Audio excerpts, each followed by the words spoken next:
Dans la ville de Québec, la résidence Wilfrid Lecourt est le dernier HLM officiellement construit au sein de la province francophone.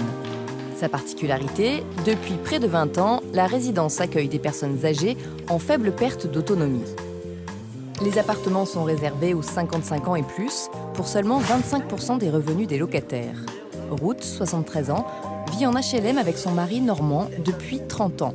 Il y a 2 ans, ces joueurs de cartes n'ont pas hésité une seconde quand on leur a proposé un logement adapté à leurs besoins. Déménager a été un véritable soulagement.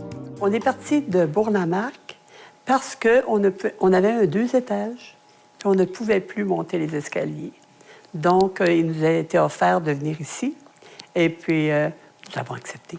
On vivait comme on pouvait dans notre 2 étages, mais seulement que quand on a eu la réponse, ça nous a fait un grand plaisir. Hein? On a déménagé ici. Et puis, je vais vous dire franchement, ici, c'est la paix. On est bien. C'est une sécurité. Sécurité, car tous les locataires de Wilfrid Lecourt peuvent, grâce à cette montre, demander de l'aide au personnel de la résidence. Comme Ruth et Normand, près de 40 000 personnes âgées au Québec bénéficient de logements sociaux adaptés à leurs besoins. Cette formule d'habitat maintient au maximum l'autonomie et combat l'isolement. Et surtout, elle permet d'éviter d'aller en maison de retraite, formule assez onéreuse. Alors, Madame Leclerc, Oui. comment ça va? Ça va bien, merci. Et vous? Oui, ça va bien. Qu'est-ce que vous avez fait aujourd'hui? J'ai joué à la Polyterne.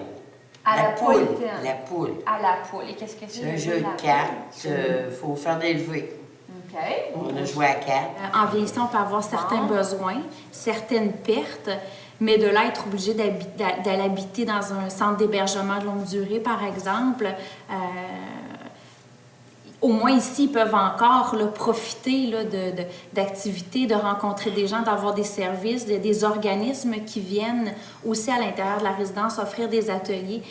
Ils sont encore capables d'aller à l'extérieur, donc les gens sont très satisfaits d'être ici, là, comparativement à si cette résidence-là n'existait pas ou parce qu'on a certains manques, certains besoins, on soit obligé d'être placé. C'est comme un entre-deux, là, la résidence ici.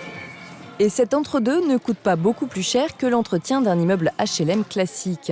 C'est ce qu'a bien compris la Société d'habitation du Québec qui finance et gère ces bâtiments. Étant donné que nous avons des immeubles où on loge uniquement des aînés, bien, on facilitait la vie du réseau de la santé pour venir offrir des services. Et puis, ça permettait de peut-être désengorger des hôpitaux éventuellement, des centres d'hébergement, etc. Donc, c'était une approche, comme on dit, souvent gagnant-gagnant, finalement, là, où tout le monde était gagnant dans cette façon de faire-là. Puis pour nous, bien, ça donnait l'occasion aux locataires de pouvoir demeurer encore d'une façon la plus autonome possible dans nos logements. Faire un lien entre le logement et la santé permettrait de diminuer le coût pour la société. Cette formule, qui fait ses preuves depuis 20 ans à travers la province, pourrait bien à l'avenir s'exporter hors des frontières québécoises.